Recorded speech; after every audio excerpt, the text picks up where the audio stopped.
Hello students.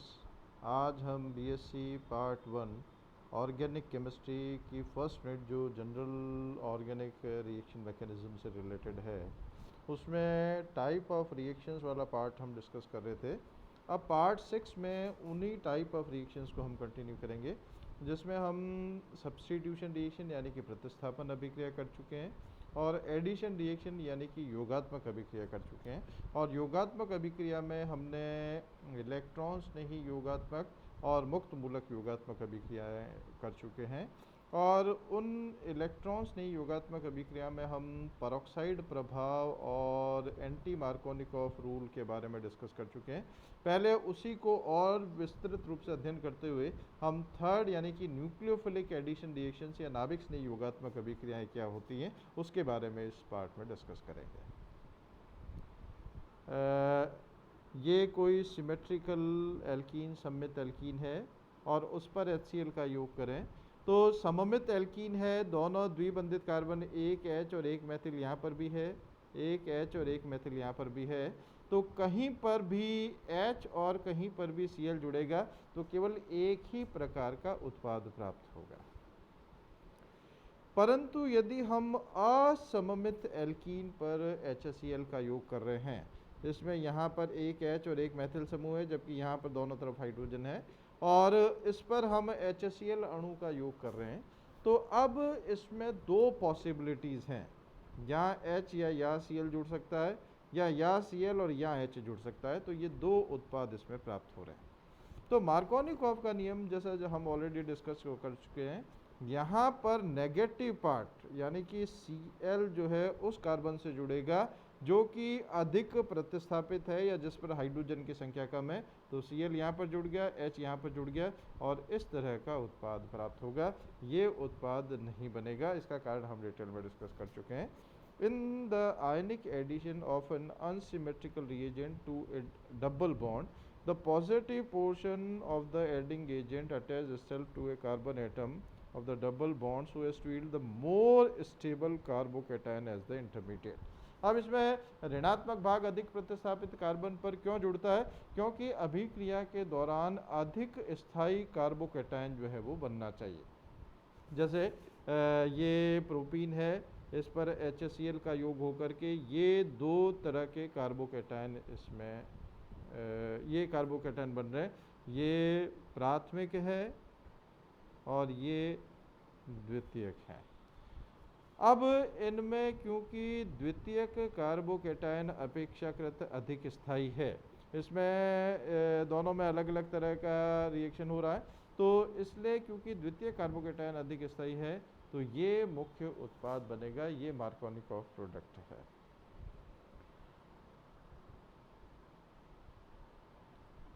अब एक और एग्जांपल हम ले रहे हैं। ये 2 मेथिल ब्यूट 2 ईन है, इसमें एक H और एक मेथिल, यहाँ पर भी दो मेथिल हैं यानी कि ये असममित एल्कीन है। तो इसमें असममित एल्कीन में नेगेटिव पार्ट Cl अधिक प्रतिस्थापित कार्बन पर जुड़ेगा तो इसमें Cl जो है ये वाला कार्बन जो अधिक प्रतिस्थापित है वहाँ पर जुड़ेगा and this will be the major product. ये इसमें दे रखा है, ये इस तरह का सब्स्टिट्यूटेड, इसमें दो मेथिल समूह है, यहाँ पर दो हाइड्रोजन है, HBr का योग कर रहे हैं। तो ये नेगेटिव पार्ट ब्रोमीन इस कार्बन पर जो कि अधिक प्रतिस्थापित है वहाँ पर जुड़ेगा, H यहाँ पर इस कार्बन पर जुड़ेगा और ये डबल बॉन्ड सिंगल बॉन्ड में कन्वर्ट होगा। तो ये मार्कोनिकॉफ प्रोडक्ट है। पर यही HBr का योग यदि पेरोक्साइड की उपस्थिति में कराते हैं तो पेरोक्साइड की उपस्थिति में योग जैसा डिस्कस किया था उसमें क्रियाविधि जो है मुक्त मूलक क्रियाविधि होती है और एंटी मार्कोनिकॉफ प्रोडक्ट बनेगा। इसमें ब्रोमीन उस कार्बन पर जुड़ेगा जो कि कम प्रतिस्थापित है या जिस पर हाइड्रोजन की संख्या अधिक है। तो इधर ब्रोमीन जुड़ गया, इधर H जुड़ गया और ये डबल बॉन्ड जो है वो सिंगल बॉन्ड में कन्वर्ट हो गया। तो ये एंटी मार्कोनिकॉफ प्रोडक्ट है जो कि HBr के केस में होता है पेरोक्साइड की उपस्थिति में।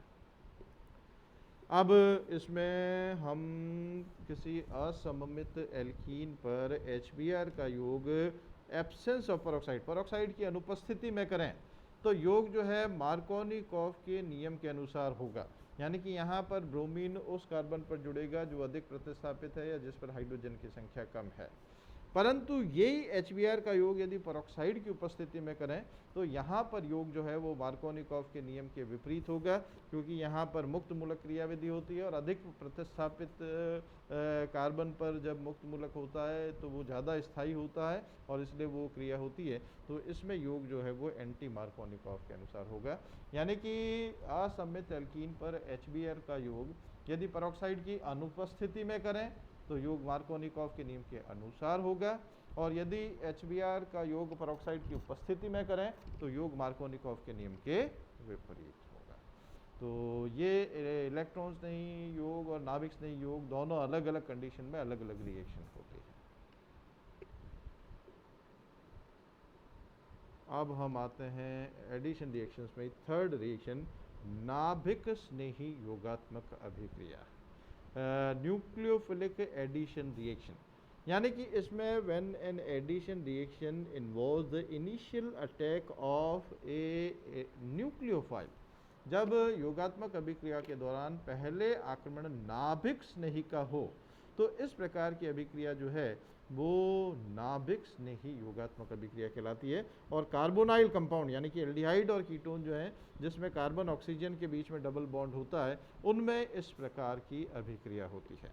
ये कार्बोनाइल कंपाउंड है, इस पर सपोज हम कोई ऐसे अभिकर्मक से क्रिया करें जिसमें इलेक्ट्रोफिलिक पार्ट भी है न्यूक्लियोफिलिक पार्ट भी है, तो अब इसमें दो संभावनाएं हैं, या तो पहले अटैक इलेक्ट्रोफाइल का हो या पहले अटैक न्यूक्लियोफाइल का हो।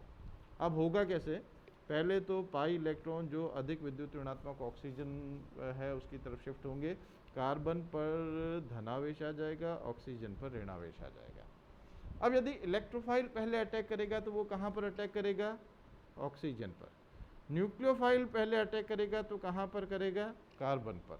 तो दोनों पॉसिबिलिटीज यदि हम देखें तो उसमें जब नाभिक स्नेही का आक्रमण पहले हो, नाभिक स्नेही का आक्रमण पहले होगा तो क्या बनेगा, ये बनेगा, और साथ में इलेक्ट्रोफाइल जनरेट होगा। तो अब यहाँ पर अधिक विद्युत ऋणात्मक ऑक्सीजन पर more electronegative oxygen is having negative charge on it, अधिक विद्युत ऋणात्मक ऑक्सीजन पर क्योंकि ऋणावेश है तो ये जो मध्यवर्ती के रूप में बनेगा आयन वो अपेक्षाकृत अधिक स्थायी होगा, और इसलिए पहले आक्रमण जो है इसमें हमेशा न्यूक्लियोफाइल का होगा, फिर इलेक्ट्रोफाइल इस पे अटैक करके और इस तरह का उत्पाद दे देगा जो कि योगात्मक उत्पाद है। तो ऑक्सीजन पर न्यूक्लियोफाइल जुड़ गया, ऑक्सीजन पर इलेक्ट्रोफाइल जुड़ गया, कार्बन पर न्यूक्लियोफाइल जुड़ गया, और कार्बन ऑक्सीजन के बीच में द्विबंध जो है वो एकल बंध में परिवर्तित हो जाता है। तो कार्बोनिल यौगिकों की जितनी भी योगात्मक अभिक्रियाएं होती हैं वो नाभिक स्नेही योगात्मक अभिक्रियाएं होती है, यानी कि उसमें हालांकि आक्रमण या योग दोनों का हो रहा है, नाभिक स्नेही का भी हो रहा है, इलेक्ट्रॉन स्नेही का भी हो रहा है, पर पहले आक्रमण नाभिक स्नेही का होता है योगात्मक अभिक्रिया के दौरान, तो इसलिए ये योगात्मक अभिक्रिया नाभिक स्नेही योगात्मक अभिक्रियाएं कहलाती है। इसमें ये कार्बोनाइल ग्रुप जो है वो पोलर करेक्टर का है, कार्बन पर धनावेश ऑक्सीजन पर ऋणावेश है। HCN जैसे कार्बोनिल यौगिक है, कोई भी कार्बोनिल यौगिक जिसमें फॉर्मल्डिहाइड भी हो सकता है, एसिटल्डिहाइड भी हो सकता है, एसीटोन भी हो सकता है, HCN का योग करें तो C के साथ न्यूक्लियोफाइल CN जुड़ गया, O के साथ इलेक्ट्रोफाइल H जुड़ गया, HCN में क्या होगा H+ और CN-, तो कार्बन के साथ न्यूक्लियोफाइल CN, ऑक्सीजन के साथ इलेक्ट्रोफाइल H जुड़ गया, और ये डबल बॉन्ड जो कार्बन ऑक्सीजन के बीच में था वो सिंगल बॉन्ड में कन्वर्ट हो गया, और साइनोहाइड्रिन नाम का उत्पाद इसमें इस प्रकार से बनता है। तो कार्बोनिल यौगिकों में जो योगात्मक अभिक्रियाएं होती हैं वो नाभिक स्नेही योगात्मक अभिक्रियाएं ही होती हैं, यानी कि उसमें हमेशा पहले आक्रमण जो है वो नाभिक स्नेही का होता है। अब इसका हम पूरा कंप्लीट मैकेनिज्म देखें, ये कार्बोनिल यौगिक है, HCN का योग से साइनोहाइड्रिन बन रहा है, तो सबसे पहले HCN जो है H+ और CN- में डिसोसिएट होगा, या H+ इसमें इलेक्ट्रोफाइल के रूप में है, CN- न्यूक्लियोफाइल के रूप में है। अब इसमें न्यूक्लियोफिलिक अटैक होगा पॉजिटिवली सेंट्रल कार्बन पर, और इस तरह का एनायन बनेगा, और ये जो एनायन है इस पर फिर इलेक्ट्रोफाइल H+ जुड़ करके और साइनोहाइड्रिन उत्पाद के रूप में परिवर्तित हो जाता है। तो इस तरह से योगात्मक अभिक्रिया को भी हम 3 कैटेगरी में डिवाइड कर सकते हैं, इलेक्ट्रॉन स्नेही योगात्मक, मुक्त मूलक योगात्मक और नाभिक स्नेही योगात्मक। यानी कि योगात्मक अभिक्रिया के दौरान किस प्रकार की उसकी क्रियाविधि है, कैसे इसमें योग हो रहा है, और योगात्मक अभिक्रिया के दौरान पहले कौन सा अभिकर्मक जो है वो क्रिया कर रहा है, तो उसके आधार पर हम उसमें वर्गीकरण आगे फिर करते हैं। तो ये ध्यान और रखना है कि एल्कीन्स में जितनी भी योगात्मक अभिक्रियाएं होती हैं वो एल्कीन की सभी योगात्मक अभिक्रियाएं इलेक्ट्रॉन स्नेही योगात्मक अभिक्रियाएं होती हैं। यानी कि उसमें योगात्मक अभिक्रिया के दौरान पहले आक्रमण सदैव इलेक्ट्रॉन स्नेही का होता है। और क्यों, उसका कारण जैसा बताया कि एल्कीन जो है वो समतल अणु है, उसके ऊपर और नीचे पाई इलेक्ट्रॉन का आव्र होता है, और उन पाई इलेक्ट्रॉन के कारण से एल्कीन्स को इलेक्ट्रॉन रिच स्पीसी, इलेक्ट्रॉन धनी माना जाता है। तो इलेक्ट्रॉन धनी है तो उसमें पहले आक्रमण हमेशा किसका होगा, जो इलेक्ट्रॉन शुद्र है यानी कि इलेक्ट्रोफाइल का होगा। और कार्बोनिल यौगिकों की जितनी भी योगात्मक अभिक्रियाएं होती हैं एल्डिहाइड और कीटोन की, वो मुख्यतः नाभिक स्नेही योगात्मक अभिक्रियाएं होती हैं। यानी कि उसमें पहले आक्रमण नाभिक स्नेही का होता है, और नाभिक स्नेही पहले आक्रमण करके जो मध्यवर्ती बनाता है वो ज़्यादा स्थायी होता है, इसलिए वो रिएक्शन उसमें सामान्य तैयार होती है। तो ये है योगात्मक अभिक्रियाओं के बारे में। अब हम इसके नेक्स्ट पार्ट में जो विलोपन अभिक्रियाएं हैं, एलिमिनेशन रिएक्शंस क्या होती हैं, उसके बारे में डिस्कस करेंगे। Thank you.